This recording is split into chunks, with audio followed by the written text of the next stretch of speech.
अनंत प्या, आनंदी रहा।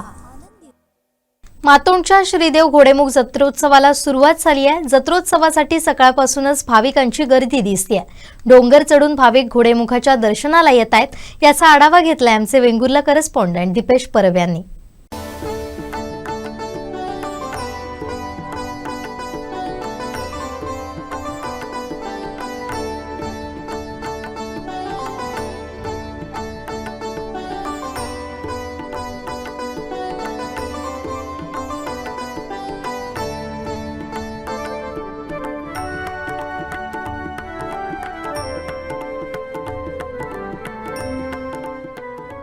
तीनशे 360 चाळ्यांचा अधिपती श्रीदेव घोडेमुख अशी जो या ठिकाणी कोकणातील प्रसिद्ध आणि जागृत देवस्थान, या देवस्थानचा आज जत्रोत्सव आहे आणि जत्रोत्सवाला सुरुवात झालेली आहे। लाखो भाविक या जत्रोत्सवानिमित्त श्रीदेव घोडेमुखचं दर्शन घेतात। मुंबई असेल, गोवा असेल, कर्नाटक राज्यातून असेल किंवा संपूर्ण महाराष्ट्राच्या कानाकोपऱ्यातून भाविक या जत्रोत्सवासाठी या ठिकाणी दाखल होतात आणि श्रीदेव घोडेमुखचं दर्शन घेतात। आपण माझ्या मागे बघू शकतात की जो पूर्ण डोंगर चढून हे भाविक श्रीदेव घोडेमुखाच्या दर्शनासाठी या ठिकाणी येत आहेत। दर्शन घेऊन पुन्हा डोंगर उतरत आहेत। या जत्रोत्सवाला सकाळपासून सुरुवात झालेली आहे। भाविकांनी सकाळपासून श्रीदेव घोडेमुखच्या दर्शनासाठी घोडेमुखचं दर्शन घेण्यासाठी गर्दी केलेली आहे। डोंगर चढून भाविक दर्शन घेत आहेत। श्रीदेव घोडेमुखला केळी असतील, नारळ असतील, साखर वगैरे गोड पदार्थ असतील हे अर्पण करतायत आणि आपलं साकडं श्रीदेव घोडेमुख चरणी घालतायत। आपल्यासोबत काही या ठिकाणी भाविक आहेत जे मुंबईवरून खास आलेले आहेत, याच ठिकाणचे आहेत। मात्र मुंबईवरून हे दरवर्षी या जत्रोत्सवासाठी आवर्जून उपस्थित राहतात। आज घोडेमुख जत्रोत्सव आहे आणि या दरवर्षी आपण या जत्रोत्सवाला येतात। काय सांगाल, कशी ख्याती आहे घोडेमुखची आणि आपल्याला काय अनुभव आहे? हे 360 चाळ्याची अधिपती मातोंडगावची खूप प्रख्यात आहे। भरपूर या समूहाला भरपूर गर्दी असते। बाहेरगावून देशातून, बॉम्बेवरून भरपूर जण येतात आणि सर्वजण चांगल्या प्रकारे हा कार्यक्रम हाताळतात इथे गावकरी मंडळी पण। आणि भरपूर असं वाटतं, आम्हाला पण अनुभव बरं करायला वाटतं। किती वर्ष तुम्ही या जत्रोत्सवासाठी येतात? तर ती 40 वर्ष तुम्ही याच ठिकाणचे आहात? रहिवासी आहे, यावर्षी मुंबई येतो। आणि काय ख्याती घोडेमुखचा काय अनुभव आलेला आहे तुम्हाला, काय सांगाल? आपण काही गोष्टी अनुभव आले म्हणजे आपल्याला जे काय होतं, त्रास होतात ते आपण जर बोललो इथे मानपान द्यायचं असेल तर आपण देतो, पण ते आपलं साध्य होतं। अशाच प्रकारे भाविक आहेत। आपण या ठिकाणी सुद्धा बघू शकतात की पूर्ण डोंगर चढून श्रीदेव घोडेमुखचं दर्शन हे भाविक घेत आहेत। मुंबई असतील, चाकरमानी असतील, आवर्जून या जत्रोत्सवासाठी उपस्थित राहतात। बरेचसे चाकरमानी सुद्धा या ठिकाणी आहेत आणि दर्शनासाठी आलेले आहेत। आपल्यासोबत काही चाकरमानी सुद्धा आहेत। कुठून आलाय तुम्ही?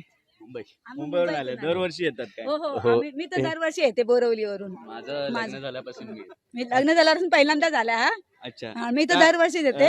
घोडेमुख देव प्रसिद्ध आहे, हा, प्रसिद्ध आहे, खूप प्रसिद्ध आहे। ख्याती तुम्हाला काय आलंय का अनुभव? मुंबईमध्ये राहते त्यामुळे मला एवढं प्रसिद्धी नाही आहे, पण चांगलं आहे, देवस्थान खूप चांगलं आहे, पावतो घोडेमुख। किती वर्ष येतात तुम्ही? आता सध्या 5-6 वर्ष तरी मी येते। सध्या पूर्वी तर म्हणजे मिस्टर यायचे, पण आता मीच येते। हा, असं पण प्रसिद्ध आहे घोडेमुख एकदम। आपल्यासोबत स्थानिक ग्रामस्थ सुद्धा आहेत काही। काय सांगाल, या घोडेमुखची देवाची ख्याती आहे, अनेक लाखो भाविक या जत्रोत्सवासाठी येतात, तुम्ही सुद्धा दर्शनासाठी आलेला आहात, काय सांगाल? नवसाला पावणारा देव म्हणून ख्याती आहे आणि त्या सर्वांना त्याचा हे आलेला आहे प्रचिती।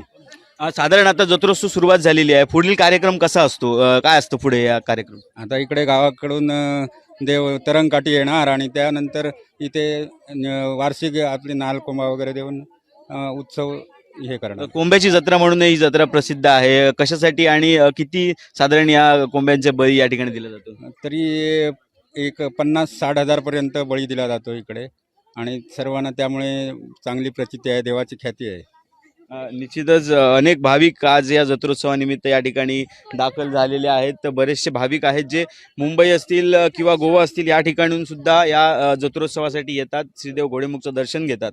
मुख्य जत्रोत्सवाला या ठिकाणी सुरुवात ज्यावेळी मातोंड आणि पेंडूर हे गावचं हे प्रमुख देवस्थान आहे, ज्या मातोंडवरून तरंग देवता श्रीदेवी सातेरी मंदिरातून या घोडेमुख या ठिकाणी आल्यानंतर मुख्य कार्यक्रमाला जो धार्मिक विधी आहे पारंपरिक, या कार्यक्रमाला सुरुवात होते आणि त्यानंतर श्रीदेव घोडेमुखच्या चाळ्यांना जो आहे तो कोंब्याचा मान हा दिला जातो आणि त्यानंतर भाविकांनी आणलेले हजारो कोंबे या ठिकाणी कापले जातात. साधारणतः दुपारी 3 नंतर हा कार्यक्रम या ठिकाणी मुख्य कार्यक्रम आहे तो सुरू होतो. मात्र तोपर्यंत सकाळपासून भाविक ही श्रीदेव घोडेमुखचं दर्शन हे घेतात आणि या ठिकाणी सकाळपासून हे या ठिकाणी हा संपूर्ण डोंगर चढून हे भाविक या ठिकाणी दर्शन घेत आहेत. बरेचसे भाविक आहेत अजूनही या ठिकाणी दर्शनासाठी आलेले आहेत.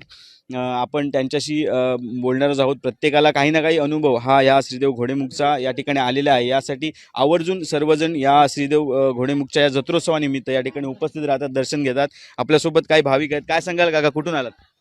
मी कणकवलीवरून आलो. कणकवलीवरून आलात. दरवर्षी येतात काय? नाही, पहिल्यांदाच आलो. पहिल्यांदा झाले. कसं वाटलं देवस्थान? अतिशय चांगलं. पहिल्यांदाच तुम्ही डोंगर चढून वर हो, गेलाय. हो. सिंधुदुर्गातलं आपल्या पहिल्याच असं मला वाटतं मंदिर असेल.